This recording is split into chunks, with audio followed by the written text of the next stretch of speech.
Salut à tous, on se retrouve aujourd'hui pour un nouveau tuto sur Adobe After Effects CC 2014 et on va apprendre à faire une intro style Harry Potter.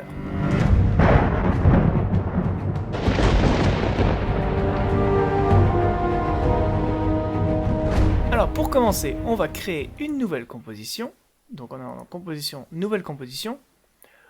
On va sélectionner donc, vous arranger pour que les infos soient les suivantes. HD TV 1080 25 images par seconde, 1920 par 1080, donc rapport Full HD, pixels carrés, 25 images par seconde, résolution en intégrale pour l'instant.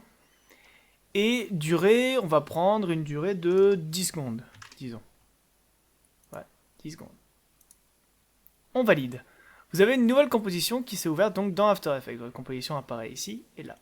On va la renommer directement intro.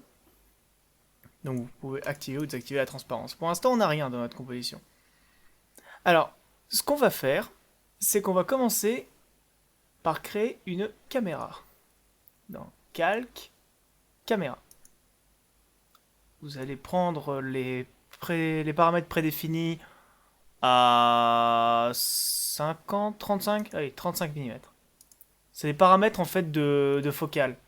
15 mm, 20 mm, sachant que plus vous allez vers 200, plus vous allez avoir en quelque sorte un zoom de la caméra, une caméra zoomée, et plus vous allez aller vers 15, plus vous allez avoir une caméra à grand angle. L'avantage d'aller entre on va dire 35 et 20, parce qu'en dessous de même 20 c'est déjà beaucoup, c'est que quand vous allez vous déplacer dans un environnement 3D, votre 3D va plus ressortir et être beaucoup plus frappante en fait que si jamais vous la mettez à 200 mm, ce qui écrase en fait un peu la perspective. Donc nous on va le mettre à 35, c'est un bon rapport, 35. La caméra elle est mise, on a fait que les calques 2D, ok. Alors maintenant ce qu'on va faire, c'est qu'on va devoir appliquer une texture en fait. On va appliquer des photos de nuages en fond. Donc des photos, moi j'en ai... Voilà, donc j'ai tout un tas de textures, et j'en ai normalement qui s'appelle Skies, voilà. Donc c'est des textures gratuites que vous pouvez récupérer sur le site CG Texture, un très bon site qui propose des photos textures gratuites. Et donc avec ces textures, on peut les ouvrir, vous voyez, on a des photos de nuages en très bonne qualité, vous voyez, 3008 pixels par 2000 pixels. Et donc on va sélectionner une de ces photos, et on va la déplacer dans notre composition. Au-dessus ou en dessous de la caméra, c'est pas un souci.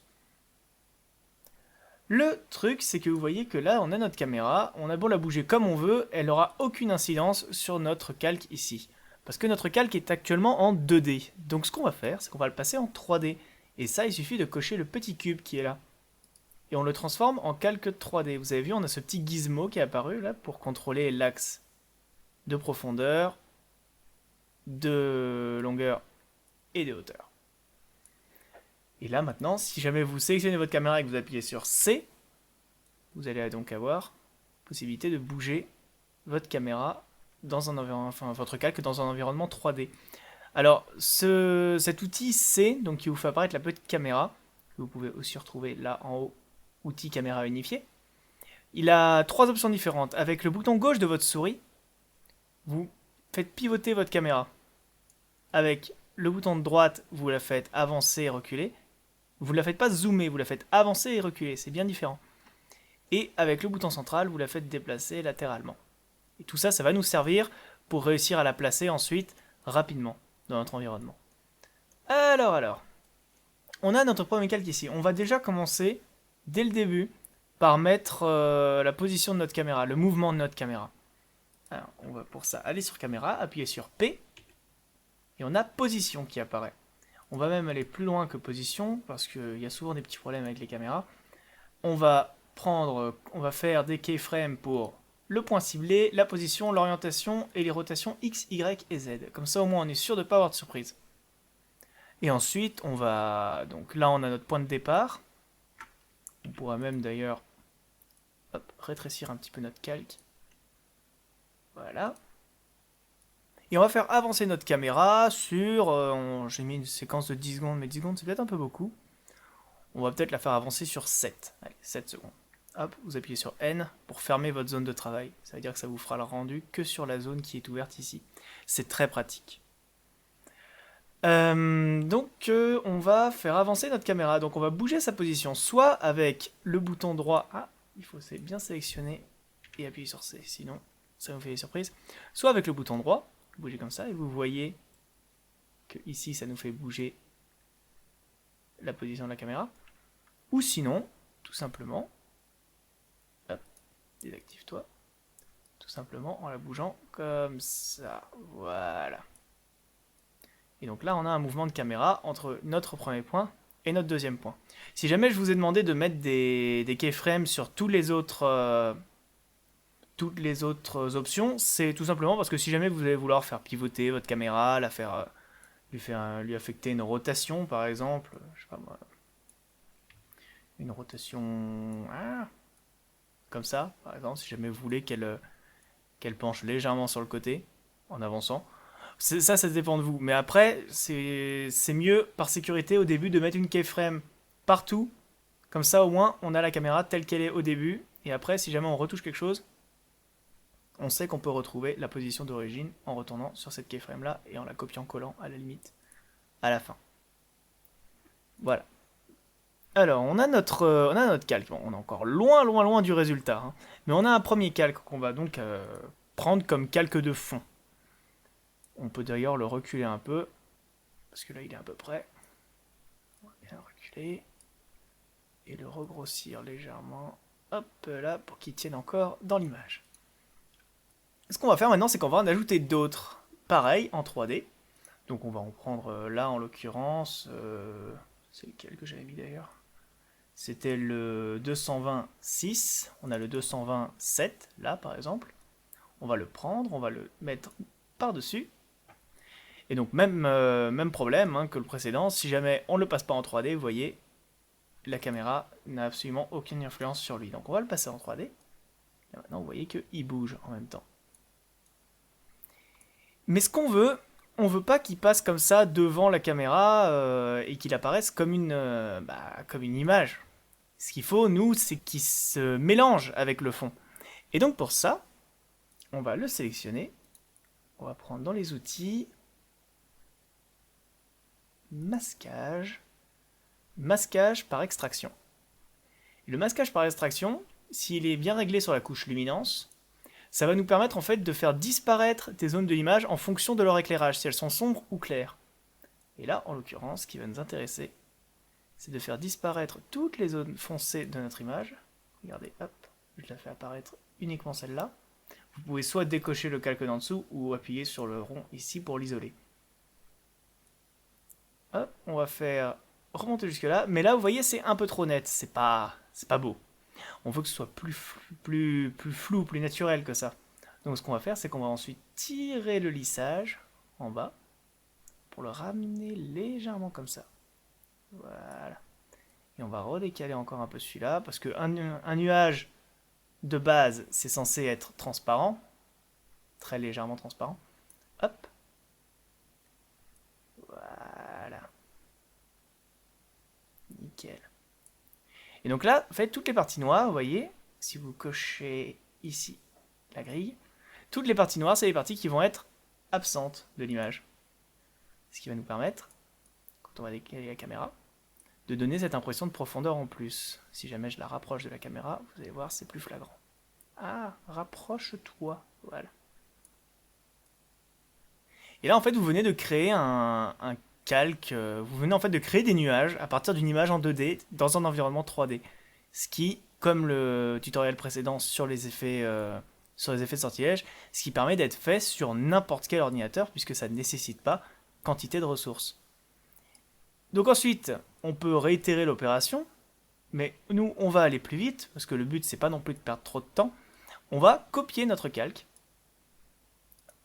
On va le dupliquer, CTRL D, ce qui va nous en faire un deuxième.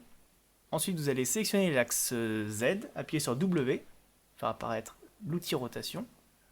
On va le faire tourner légèrement, on va dire jusque là. On va l'agrandir, hop, et le reculer un peu. Pas trop non plus.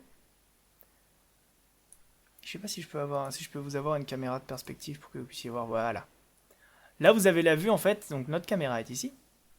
Et là, vous avez une vue totalement extérieure à notre composition, que vous pouvez toujours déplacer avec le C comme, comme notre caméra. Sauf que là, vous êtes sur une deuxième caméra, en fait, une caméra extérieure à la scène.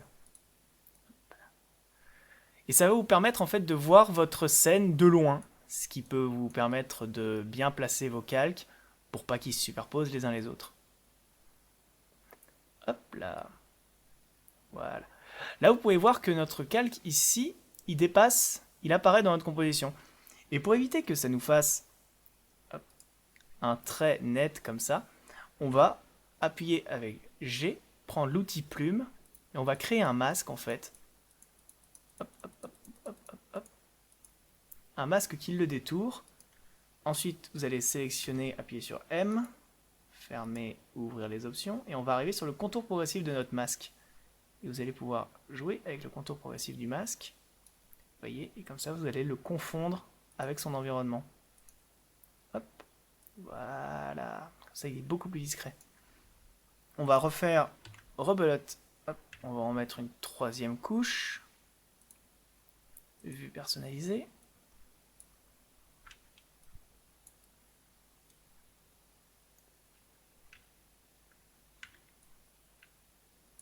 Troisième couche, hop, qu'on va légèrement décaler comme ça. Voilà, on va retourner. Donc là, vous voyez, on a déjà un mouvement et on a cette légère impression de 3D quand on avance, qui n'est fait que avec des calques en 2D. Ce qui évite d'avoir à générer des particules. On pourra générer des particules par la suite, mais on peut déjà obtenir un très bon résultat sans avoir recours aux particules. C'est tout l'avantage de cette technique, c'est qu'elle ne nécessite pas d'avoir recours aux particules pour être particulièrement efficace. Vous pouvez remarquer qu'ici j'ai une zone plus claire qui apparaît plus sur mon nuage. Je vais chercher à la mettre dans le cadre à tout prix, parce que c'est le fait de voir cette partie bouger qui va donner vraiment l'impression que la caméra évolue dans un environnement. Si jamais cette partie-là, qui est plus claire, est hors champ, on n'aura pas l'impression que la caméra avance beaucoup, puisque tout le reste se ressemble. Surtout là, qui est sur des images très décontrastées. Ok, alors maintenant qu'on a notre ciel, on va ajouter notre texte au milieu. Donc pour ça, vous allez aller dans Calque, Créer, Solide. On va créer un solide qu'on va appeler Element 3D, comme le plugin qu'on va utiliser. Hop, vous le mettez sous la caméra, comme ça c'est plus simple. Tout cela, vous pouvez les renommer, hein. Là j'ai gardé les noms des fichiers, mais on peut renommer les calques. Donc ça nous fait une vignette noire en plein milieu de l'écran. Donc on voit plus notre composition, c'est normal. Et celui-là, pour le coup, vous allez le laisser en 2D. Vous allez appliquer l'effet Video Copilot Element, donc qui est le plugin Element 3D de Video Copilot. Alors cette couleur violette est magnifique, on est d'accord. C'est possible que chez vous ça apparaisse en noir, hein. Ça dépend, c'est bizarre, sur mon ancienne version ça apparaissait en noir. Mais bon, c'est pas gênant, c'est pas du tout un défaut du plugin. Ensuite, vous allez créer un calque de titre, donc calque texte. Hop, on va supprimer celui-là parce que ça fait franchement mal aux yeux. Donc là, vous avez votre calque de texte qui est vide, et on va taper par exemple, je sais pas moi, Harry Potter, et le tutoriel maudit. Allez, génial. On va en faire 3 films, ça va être trop bien. L'éditeur de caractères et l'éditeur de paragraphes qui vous permettra de centrer le titre ou de l'aligner. Là en l'occurrence c'est un titre, donc on va le centrer. Ensuite vous pouvez sélectionner le Harry Potter, le grossir un peu. Hop, le tutoriel maudit, on peut le baisser légèrement. Voilà.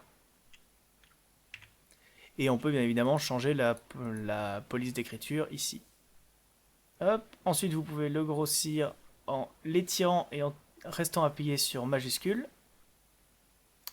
Voilà, comme ça vous le grossissez de manière uniforme. Et ensuite on va le masquer là en appuyant sur le petit œil. On va faire réapparaître notre élément 3D. Vous allez aller dans les préférences et dans Custom Layer. On va traduire par calque personnalisé. Custom Layer, vous allez dans Custom Text. Et là vous allez choisir votre texte Harry Potter, dans votre calque. Là en l'occurrence c'est le calque numéro 2. Harry Potter et le tutoriel maudit. Le voilà. Hop. Et là, vous voyez, bizarrement, il a redisparu. Bizarre, bazar. C'est pas grave. Sense Setup. Et là, vous êtes dans l'interface d'éléments de 3D, vous allez cliquer sur Extrude. Et là, qui voilou, notre texte en 3D. C'est magnifique. Donc vous avez plein d'options ensuite pour le personnaliser. Je ne vais pas trop rentrer dans les détails. Vous les avez ici. Vous pouvez choisir qu'il soit plus ou moins extrudé. Donc extrudé, c'est en fait c'est l'épaisseur que le texte va avoir, la profondeur que le texte va avoir. Vous voyez, plus vous allez vers 0, plus il va être plat. Expand Edge, ça c'est pour agrandir ou rétrécir les bordures. Enfin, vous avez plein d'options, jouez avec, n'hésitez pas. Et moi en l'occurrence, le seul truc que je vais vraiment modifier, c'est la courbe là, que je vais passer en négatif, la courbe Bézier, de façon à donner cette espèce de petit rebord là. Parce que normalement, initialement, hop, je vais essayer de vous trouver un endroit où on le voit bien. Initialement, la courbe, elle est en positif.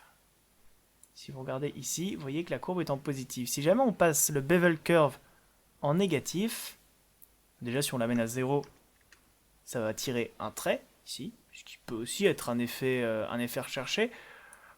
Mais nous, ce qu'on va faire, enfin ce que moi je vais faire, vous êtes tout à fait libre de faire autrement, c'est que je vais légèrement l'incurver vers l'intérieur, comme ça.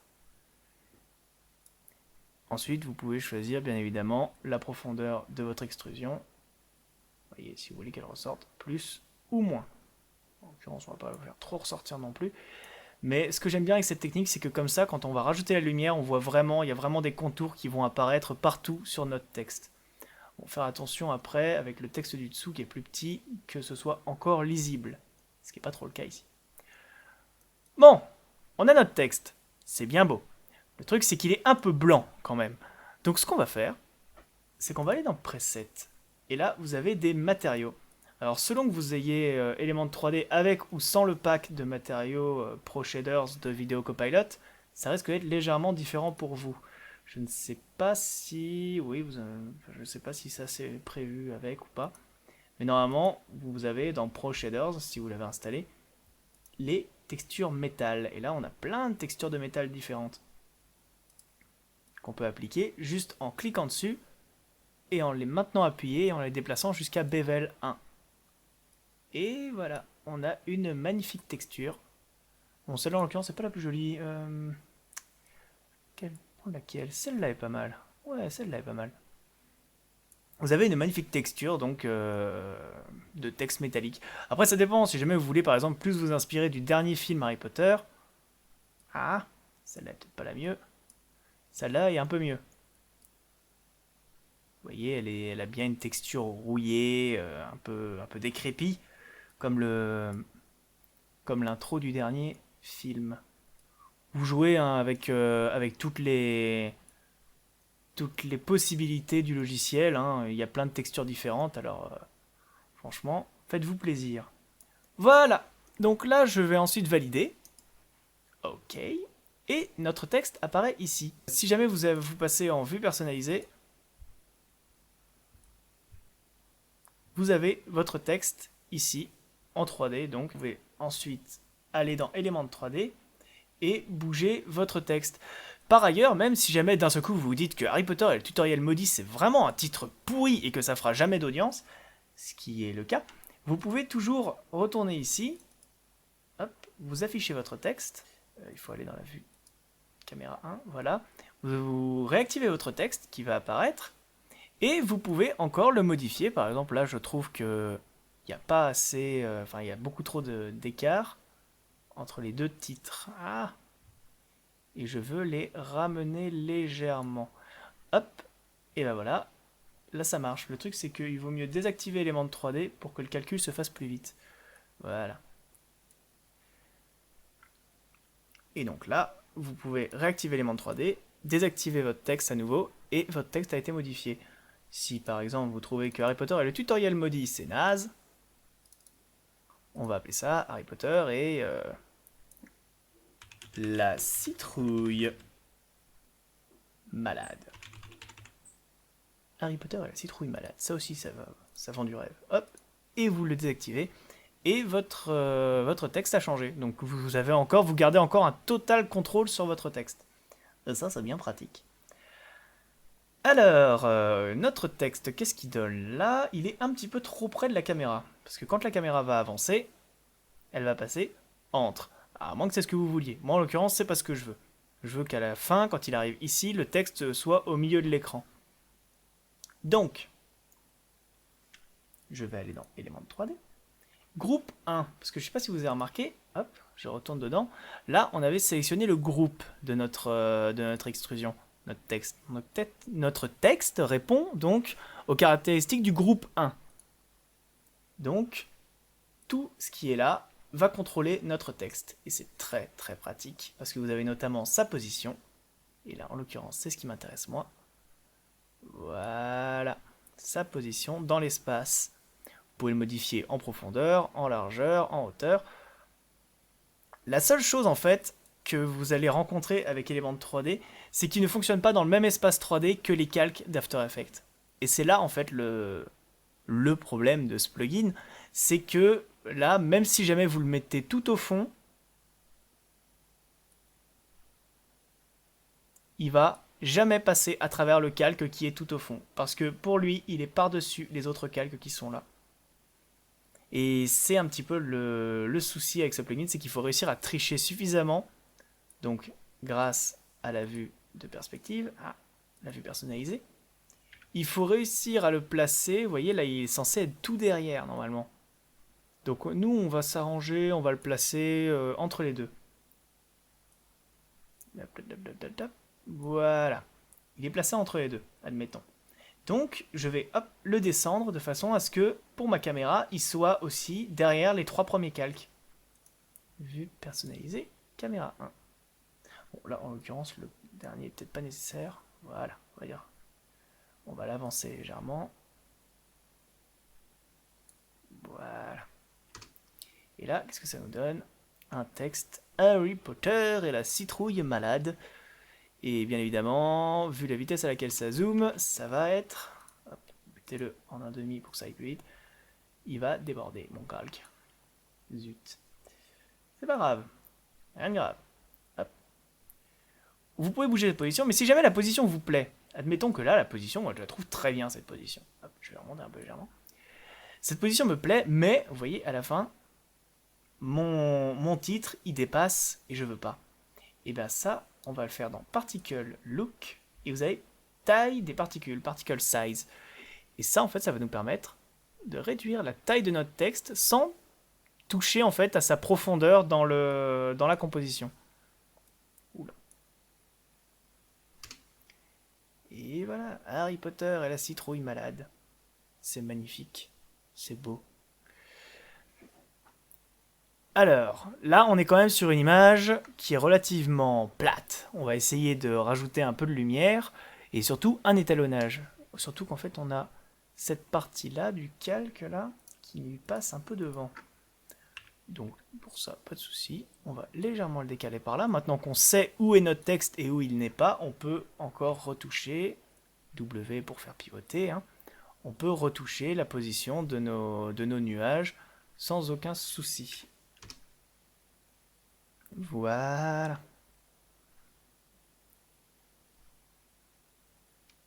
Parfait. Alors maintenant, on va rajouter quelques petits effets en plus pour rendre la scène un peu plus dramatique. On va rajouter un petit effet de vignettage très léger autour. Ça renforce un petit peu l'impression d'effet cinématographique. Donc pour ça, on va faire un calque solide. Un solide donc noir, hein, bien évidemment. Voilà, que vous allez venir placer, qui va se placer tout seul, mais que vous avez bien vérifié qu'il soit bien placé, tout au-dessus de votre caméra. Voilà. Ensuite, vous allez aller dans les outils, et vous allez aller dans l'outil ellipse. Choisissez l'outil ellipse, avec Q ou dans le menu, comme je viens de le faire. Et vous allez tirer une ellipse en transversale de votre écran. Voilà. Ce qui va vous faire un joli rond tout moche. On est d'accord.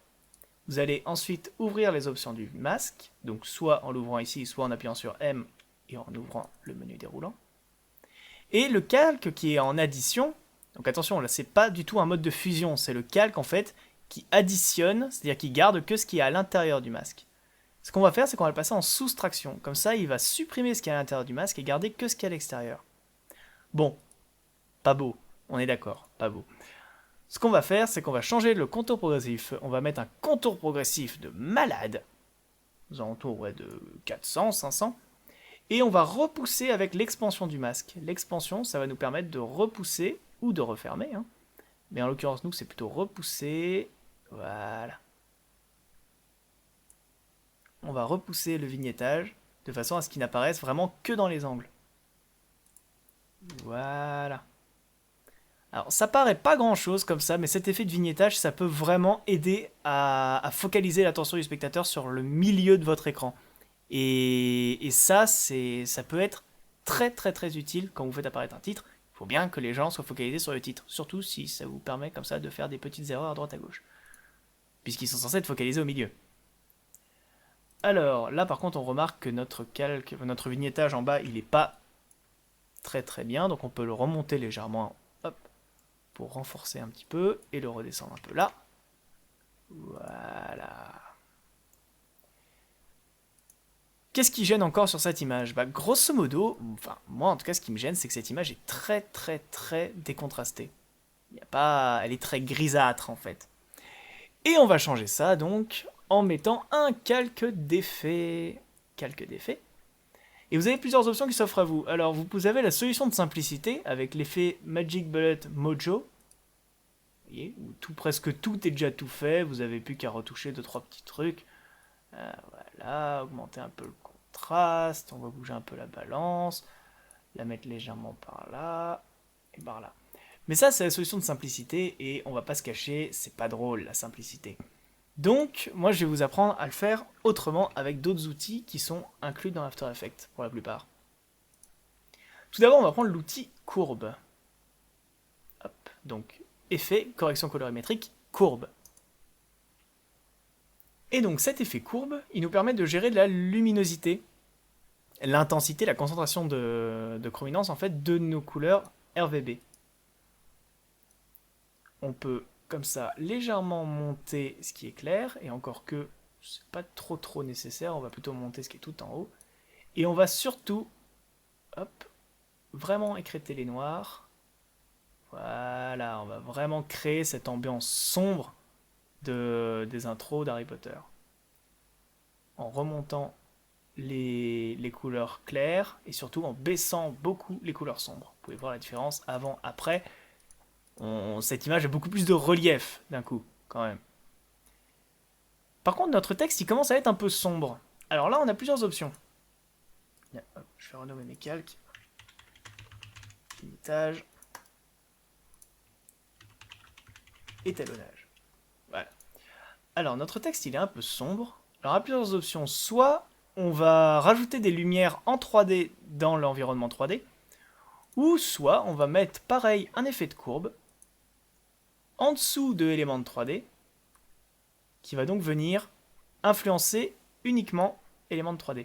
L'avantage de cette option, c'est que si jamais l'éclairage que vous aviez à la base vous plaisait, et que là c'est juste en fait un souci d'intensité, comme ça vous n'avez pas à le retoucher. Si jamais par contre vous voulez modifier ensuite l'éclairage, parce que vous voulez par exemple plus un éclairage par en dessous, ou uniquement le Harry Potter, ou peut-être une lumière qui va le long, à ce moment-là, vous allez créer une lumière dans votre environnement 3D qui va se refléter sur lui. Mais là, en l'occurrence, c'est pas ce qu'il nous faut. Nous, on cherche juste à le rehausser un petit peu pour plus qu'il soit trop sombre. Voilà, on va remonter le powder. Powder, voilà. Et on va baisser. Ah, non, pas le rouge. Qu'est-ce qu'il m'a fait? Il m'a baissé la courbe de rouge. J'allais y venir. Pourquoi est-ce que tu passes avant? Hop. J'allais y venir justement, c'est que vous avez donc là l'option RVB qu'on a utilisée depuis le début, mais vous avez aussi rouge, vert et bleu. Et donc rouge, vert et bleu, ça vous permet d'ajouter ou de retirer de la couleur en fait, en fonction de la luminance. C'est-à-dire que là, si par exemple je prends rouge et que je le baisse au milieu, ça va me baisser toute la couleur rouge sur toute l'image. Hop, là, par là, on va dire. Si jamais ensuite je prends bleu et que je rehausse un peu le bleu en haut, ça va me rehausser du bleu, majoritairement dans les couleurs claires, si jamais je le rebaisse plus loin. Voilà. Ce qui va donc nous permettre de jouer avec les couleurs. Le vert, on va le laisser comme il est, hein. On peut à la limite le baisser légèrement, ou même l'ajouter légèrement. En haut, en bas, là, par là. Allez, comme ça c'est un peu vert. Parce que la citrouille elle est malade, donc il faut rester un peu vert. Et voilà, vous avez votre séquence d'intro. On va rajouter encore 2-3 petits trucs. On va rajouter le flou de mouvement. Donc sur tous les calques de texture ciel et l'élément de 3D, on va rajouter l'option de flou de mouvement qu'on va appliquer ici pour avoir la prévisualisation, nous. Et c'est très léger, mais ça va créer un petit flou en fait qui va suivre le mouvement de votre caméra. Si jamais en plus vous avez fait un mouvement de caméra très rapide, ça va vraiment se remarquer. Sinon, vous voyez, c'est un flou très léger. Mais si jamais vous faites, comme c'est le cas dans Warren Flamel, ou même ça peut être le cas ici, regardez, on va le faire. Hop, si jamais vous faites passer votre caméra entre votre logo. Voilà. Là, je fais passer ma caméra au milieu de mon logo. Et vous voyez que sur le côté, on va avoir cette petite déformation là. Enfin, petite, qui est d'ailleurs très, très prononcée là. Hop. Je recule. Et bien cette déformation, c'est justement le flou de mouvement. Si jamais vous n'avez pas le flou de mouvement, votre caméra, hop, elle va passer au milieu. Et vous n'allez pas vraiment avoir de déformation de l'image. C'est pas très beau, vous voyez, ça donne pas un côté très cinématographique. Si jamais vous appliquez le flou de mouvement, par contre, alors déjà votre rendu va être beaucoup plus long, parce que le flou de mouvement, ça nécessite beaucoup de ressources pour faire le rendu, et ça va en fait vous flouter légèrement les bords de votre cadre. En fait, partout où votre caméra bouge beaucoup, ça déforme légèrement et ça floute votre image. Mais ça, bien évidemment, c'est très visible, vous voyez, que quand on passe très près d'un objet, très vite. Il n'empêche que ça rajoute du réalisme et surtout ça rajoute un petit effet à l'image. Voilà, ça rend plus fluide. Là, vous pouvez remarquer que mon nuage, d'ailleurs, il est placé derrière et il passe devant. Pas bien. J'ai merdé dans ma composition. Pas bien grave. Hop. Dernière petite chose, on va faire un petit bonus. En général, dans les intros d'Harry Potter, ça se passe toujours dans les nuages et il y a toujours de l'orage. Alors comment est-ce qu'on va faire pour ajouter de l'orage? Eh ben, on va pas se fouler. On va créer un calque d'effet. Hop. Calque d'effet que vous allez venir placer sous élément de 3D. Voilà, derrière votre titre Harry Potter. Vous allez le passer en addition. Et on va venir lui appliquer l'effet exposition. Donc là, vous voyez qu'on a notre calque qui s'applique. On met l'exposition à -2 à peu près. Hein. -2. Et on va devoir le passer en 3D pour qu'il bouge en même temps que notre composition. Donc on passe en 3D et là, vous pouvez voir, il est beaucoup plus petit d'un coup. Donc on va reculer, on va l'agrandir, voilà. De façon à ce que quand notre caméra est au point de départ, le calque apparaît. Après, du reste, la caméra n'aura pas de souci, sauf qu'il faudra le reculer légèrement si vous voulez pas que la caméra passe à travers. Parce que oui, si jamais la caméra passe à travers votre calque d'effet, son effet s'annule. C'est un petit désavantage encore. Donc il faut bien que vous le placiez. Voilà. Par contre, là, on a un éclair sur toute l'image et en continu. C'est pas ce qu'on veut. Ce qu'on veut, nous, c'est des éclairs localisés. Donc on va repérer les zones les plus claires de l'image. On a celle-là, celle-là, celle-là, à peu près. Hein. Ça dépendra de où vous aurez placé vos nuages. Moi, en l'occurrence, je vais prendre celle-là, là-haut. Et je vais détourer à l'arrache. Hein. Je vais pas chercher à trop m'appliquer. Il faut que ça reste très localisé quand même. Hop, voilà, je vais détourer un endroit. Et l'avantage d'avoir mis notre calque en 3D, regardez, c'est qu'il suit totalement notre mouvement. On n'a pas besoin de traquer, rien du tout. C'est un gain de temps. Ensuite, on va dans Masque, on déroule le petit menu déroulant, et on va augmenter le contour progressif. Voilà. de façon à garder cette zone très forte et le reste un petit peu dissous autour. On va aller quelques images après le début, et on va jouer avec l'opacité maintenant. C'est ce qui va donner cet effet d'éclair. On va la mettre à 100, on va reculer, donc activez bien le petit chrono, la mettre à 0, 0, 100, hop, hop, et 2 images plus loin, on va la mettre à 0 à nouveau. Et ce qu'on peut faire même, si jamais on veut pousser le vis au maximum, on va mettre une première image à 100, enfin une première à 0, ensuite à 100, ensuite à 40, puis à 80, puis on va le laisser 3-4 images plus loin retomber à 0. Ce qui va donner un espèce d'effet de double éclair qui, à ma connaissance, rendait plutôt bien. Voilà. Et donc ça, vous pouvez le mettre partout où vous voulez. Vous avez juste à prendre votre calque, le copier. Donc ce qui va faire qu'il va apparaître au même moment. Si jamais vous le laissez comme ça, regardez, vous dépliez. Toutes ces options sont au même moment. Mais, hop, nous on va le décaler, on va le mettre par exemple par là. On va prendre ces options d'opacité et on va décaler légèrement. Voilà, de quelques images. Donc voilà, on a une intro dans le style Harry Potter, avec un titre bien ridicule au milieu, j'espère que vous ferez moins ridicule que ça. Et sans utiliser de générateur de particules, ce qui est très important quand vous avez un ordinateur qui ne gère pas trop tout ce qui est 3D et compagnie.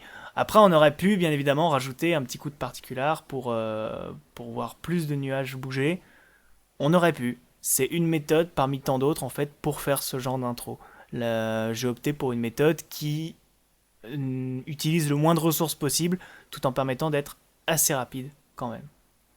Donc voilà, j'espère que ce tutoriel vous a plu. N'hésitez pas à vous abonner à la chaîne pour en découvrir d'autres, surtout que là, on est en pleine série de tutoriels sur notre web-série dans l'univers d'Harry Potter, donc Warren Flamel. N'hésitez pas à aller regarder la web-série, cette technique a été utilisée pour l'intro du premier épisode. Et en attendant, prenez soin de vous, faites des films, de bons films.